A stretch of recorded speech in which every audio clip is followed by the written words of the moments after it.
Ысык көлдө көлдүн астындагы таштандыларды тазалоо иштери башталды. Бул тууралуу президенттин облустагы өкүлчүлүгүнөн билдиришти. Маалымат кылайык, иш-чара Кыргыз Республикасынын президентинин администрациясынын өкүлү, өзгөчө кырдаалдар министри Бообек Ажикеев, президенттин Ысык көл облусундагы өкүлү Ильяз Имамбетов, баш болгон тиешелүү ведомстволордун өкүлдөрү жана жергиликтүү тургундардын катышуусунда өткөрүлүүдө. Белгиленгендей, Өнөктөк Кыргыз Республикасынын президентинин Ысык көлдүн экологиясын сактоо боюнча кечиктирилгис чаралар жөнүндө жарлыгын ишке ашыруу, ошондой эле Ысык көлдүн флорасын жана фаунасына коркунуч туудурган суу алдындагы таштандылардан, балык улоочу торлордон, көлдүн акваториясынын булганган тилкелерин тазалоо жана суучулдук изилдөө боюнча иш-чараларды жүргүзүү максатында Ысык көл облусунун Түп районунун Ысык көл айылында расмий иш-чара башталды.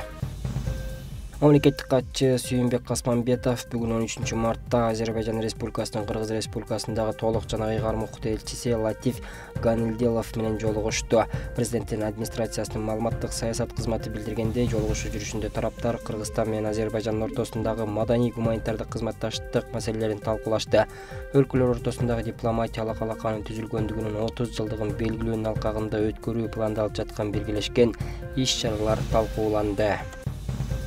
Түркиянын Кахраманмараш шаарына тигилген боз үйлөрдө окуучулар билим алышууда. Бул тууралуу Түрксой эл аралык уюмунун башкы катчысы Султан Раев социалдык тармактагы баракчасына жазды. Анын айтымында, Түркиянын энергетика жана табигый ресурстар министри Фатех Дөнмес губернатор Хайдер Мете менен бирге андагы эл менен жолугушкан. Кыргызстан атынан тигилген боз үйлөр шаарчасына келген эң оолу көзүбүзгө илинип турган эки желек урунду. Кыргыз желеги чоң, түрк желеги биздикинен бир кыйла эле кичи экен. Түрк туугандарыбыздан бул тууралуу сураганыбызда кыргыз желегинин чоңдугу биздин кыргыз элине, өлкөсүнө болгон сыйыбыз, урматыбыз.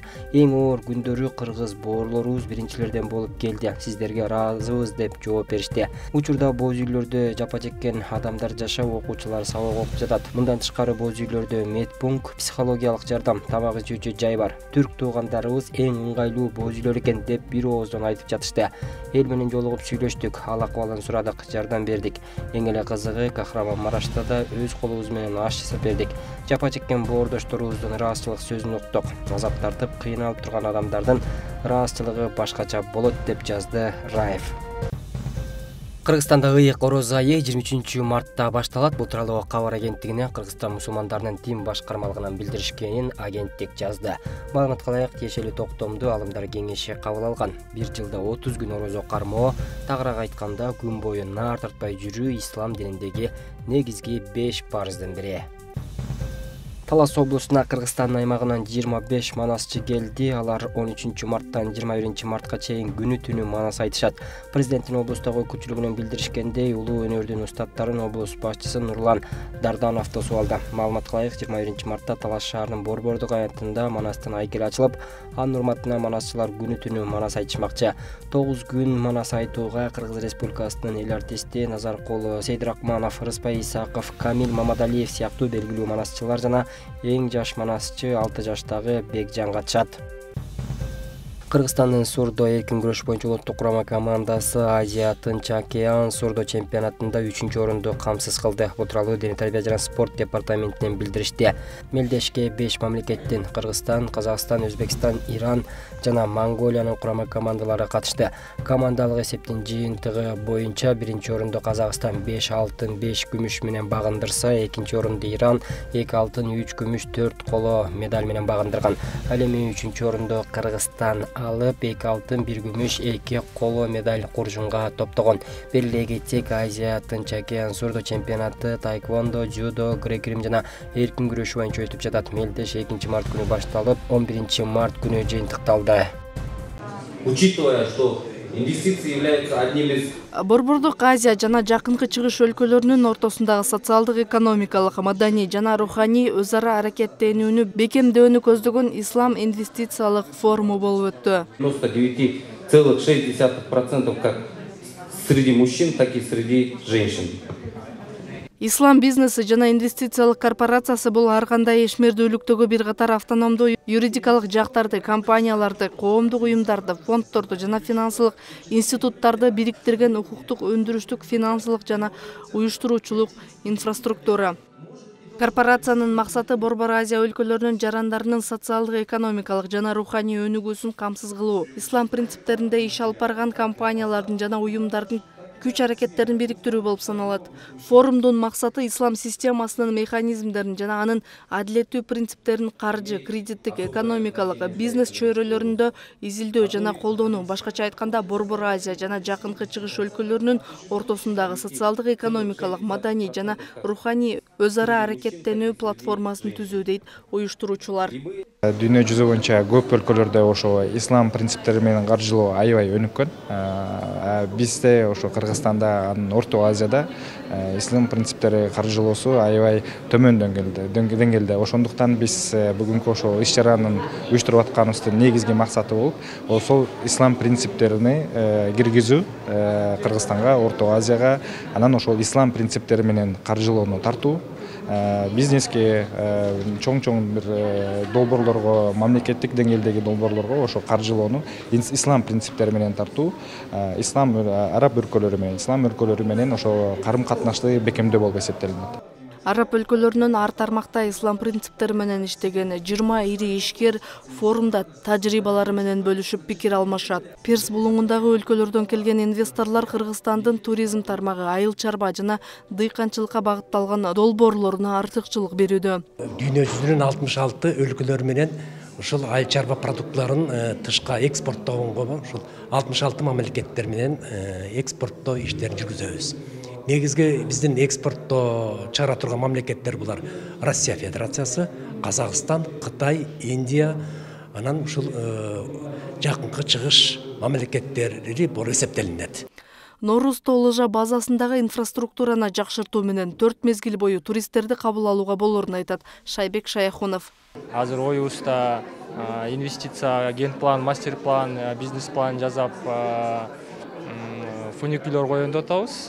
Буюрса өйдө жакта бизде ледниктер бар, ошо ледникке чейин чыгып, көп сонун туризмге карата жакшы пландар бар бизде. Бизде азыр сонун 4 трассабыз бар. Биздин планыбызда азыр 8 трасса болуш керек. Бүгүнкү убакытка бизге кичине даяр эмес, жетишпей жатабыз. Анткени бизде мурункуда айткандай өзүбүздүн подъемниктери аябай эски, 2000 жылкы подъемниктер дагы эле турат. Аны биз өзүбүз оңдоп, реконструкция кылып, ошол эле подъемниктерди иштетип койдук.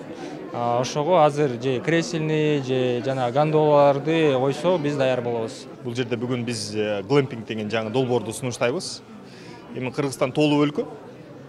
Дүйнөлүк туризм уюмунун баамы боюнча келечектеги бир 10 жылда туристтик бум пайда болуш керек Кыргызстанда. Абдан көп өнүгүш керек да. Бирок өнүктүрүш үчүн эмне кылыш керек? Бизге туристтер көп келип атат. Көп келгенде мейманканаларыбыздын жайгашкан жери, деңгээли көбүнчөсү шаарда жайгашкан. Ал эми биздин негизги туристтик жерлерибиздин баардыгы бул тоолордо. Тоодогу кооз жайлар, тоодогу суулар, тоодогу агын суулар жана башкаларды көргөнү келип атат да. Ошондуктан ошол жерлерде биз мейманканаларды куруу боюнча сунушубузду киргиздик. Бүгүнкү күндө глэмпинг деген түшүнүк пайда болгон. Бул гламурный кемпинг. То есть кемпингтердин 5 жылдыздуу, 4 жылдыздуу отельдердин деңгээлиндеги мейманканалар да. Ошолорду Кыргызстандын булуң бурчунда, ар кайсы жерлеринде куруу боюнча биз сунушубузду киргизип атабыз. Бир 10 жакын жерди атайын тандап, дайындап койгонбуз. Табигый жыпар жыты жана даамы менен өзгөчөлөнүп турган Кыргызстандын мөмөлөрүнө дүйнөлүк рынокто суроо талап жогору.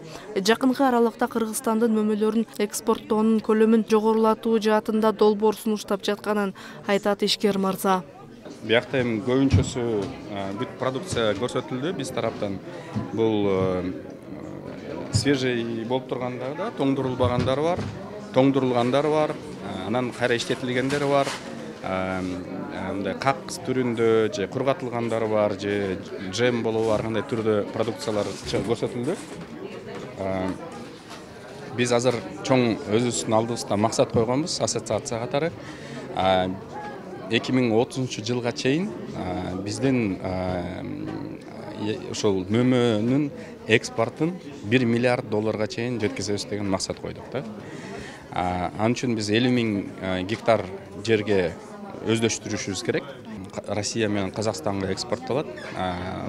Биз эми араб өлкөлөргө дагы киргизели деп атабыз. Андан тышкары Кытайга, Япония, Корея, Индия жактарга Ош областында 16.199 мыйзамсыз курулуш аныкталды. Анын ичинен сот иштери жүрүп жаткан, кылмыш иштери козголгон фактылар боюнча иштер мыйзамдаштырылбайт. Экинчи этапта болсо ушуга окшогон фактыларды кантип мыйзамдаштырабыз деген маселе көтөрүлүүдө. Бул тууралуу президенттин Ош областындагы ыйгарым укуктуу өкүлү Зиядин Жамалдинов жер мунапысы боюнча өткөн жыйында билдирди. Президенттин жарлыгын ишке ашыруу боюнча талаптар коюлуп, тапшырмалар берилди. Биринчи кезекте ушул маселе боюнча 291 боюнча иш алып барылды. Күнүгө маалымат берилди. Мына марттын аягына чейин 300-700 делдасы бар. Мен ойлойм, бул эгерде куртундар келе турган болсо, ага чейин 10-дан 20-дан түшө берет да турабы. Марттын аягына чейин ошо айткан цифраны бересиңер. Анан дагы айтайын. Эмне үчүн биз азыртыдан кылып атасыңар? Мен эми карап атабыз, биз эми тактап атабыз, анда сөзүңөр болбосун эми. Президенттин кандай жарлыгы чыккандан кийин чыкпасын, биз аны аткарууга милдеттибиз.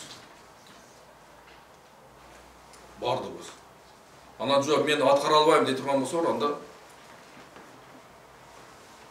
жумушту бошотуп берилди, ордон арга баштап келет, аткара турган адам келип иштейт. Март айынын аягына чейин мамлекеттик актылар берилет. Маалыматтарга караганда райондорго бөлүп каралды. Алай районунда 145, Кара Суу районунда 800, Каракулжа районунда 300, Өзгөн районунда 700, Ноокат районунда да 700, Чоң Алай районунда 129 мамлекеттик актылар каралууда. Акимдердин айтымында жер мунапысы тууралуу иш пландар өз кезинде жүрүүдө. Буга чейин да биз айтып келбедикпи? Буга чейин баягы археологдордун лицензиясы бүтүп калып, бизде буту колубуз кармаган ошол болду. Муну өкүлчүлүккө да айтканбыз. Анан эми бүгүнкү күндө ушу Данияр Төрөгазиевич өкүлчүлүктүн биринчи орун басары сүйлөшүү жолдору менен чакырып келип бизге археологдор келди. Азыр эч кандай маселе жок бизде. Иштер толук кандуу жүрүп жатат. Ушу 291 менен киргизбейин дегендер да болот. Баягы пустой жерлерди эле чеккелеп берип болгондар да болот, арысты келип. Эпте өтүп кетсе экен, мындай болуп кетсе экен дегендер да болот да. Эми анын биз жерине барып аныктап, комиссионно жерине барып аныктап чыгып, ошол пустой жерлердин баарын жокко чыгарып атабыз да. Бул эми кирбейт деп. Бизде только так курулуп кеткен үйлөр жана фундаменттер кирет. 4996 курулуш боюнча жана фундаменттер боюнча аныктаганбыз да. Бирок элдерден 6300гө жакын арыз түшкөн элден. Анан бүгүнкү күнү биз толугу менен бүтүрдүк. Ошо ар бир арызды жерине карап, ар бир арыз жазган адамдардын ошол арызда көргөзүлгөн объекттер боюнча карап чыктык да. Бүгүнкү күнү 3,5 миң тегерегиндеги арызды биз канагаттандырдык. Башкача айтканда, ушул 3,5 миң арызды деген жерине барып көрүп, мыйзамдаштырганга мүмкүн экен деген биринчи ирет чечимге келдик. Мыйзамсыз курулган үйлөр, курулуштар тууралуу да өзүнчө сөз болду. Анткени акыркы убактарда жер маселеси курч бойдон калууда. Соттошкондор бар, сотто кылмыш иши козголгон иштер бар, же болсо жанагы лептин астында курулуп калган үйлөр, кызыл сызыкка чыгып кеткен үйлөр бар. Ушундай мыйзамсыз курулган үйлөргө бул мыйзамдаштырылбайт экен. Бирок экинчи этапта ошол үйлөргө дагы ошол кантип ошол көйгөйлөрдү чечсе болот. Эгер чечиле турган болсо, демек аларды дагы чечкенге ушундай тапшырма берилип атат. Биротоло бүтүрөбүз деген ушундай тапшырма берип атат. Ошондуктан ал экинчи этапта ошолордон бүтүш керек. Ошондуктан мен жана өзүм тапшырманы бердим. Акимдер айтат, ушул 23-жылдын аягына чейин бүтөбүз да биз деп. Жок, жанагы көйгөйү бар үйлөрдү дагы биз толугу менен бүтүргөнгө, аларга кызыл китеп бергенге биз ошондой жумуштарды алып барабыз. Жер мунапысы тууралуу маселеде археологиялык корутунду, маданий эстеликтер, геологиянын корутундусу негизги көйгөйдү жаратып келген. Акча каражаттарынын төлөмдөрү да маселе жаратып келгендигин ыйгарым укуктуу өкүлдүн орун басары белгилеп өттү. 16199 эме кирген, объект кирген. Жалпы жер аянтында ал жерде баягы шахматный болуп түшкөн жер аянттары, бош аянттар бар да ортосунда. Биз бош аянттарга азырынча тийиш элекпиз. Себеби президенттин өзүнүн тапшырмасы болду. Эгерде бир соту жер, фундамент курулбаган, үй курулбаган жер мыйзамдаштырылып кете турган болсо, мыйзам чегинде жоопкерчиликке тартыласыңар деген. Биз ошондуктан азыр ошол курулуп калган фундаменттер менен үйлөрдүн гана үстүндө иштеп атабыз. 16199 сан бул курулуп калган үйлөр, фундаменттердин гана саны. Учурда республиканын аймактарында жерге мунапс боюнча мыйзамды аткаруу үчүн комиссиялар иштөөдө. Президенттин өлкө аймактарындагы ыйгарым укуктуу өкүлдөрүнүн коллегиялык жыйындарынын жүрүшүндө жерге мунапс берүү маселесинде өзгөчө көңүл бурулууда. Жергиликтүү бийлик органдарына бул багыттагы иштерди сапаттуу жана өз убагында жүргүзүү тапшырмасы берилген. Гүлжан Ажыматова, Бектур Калыбек уулу, Ош облусу.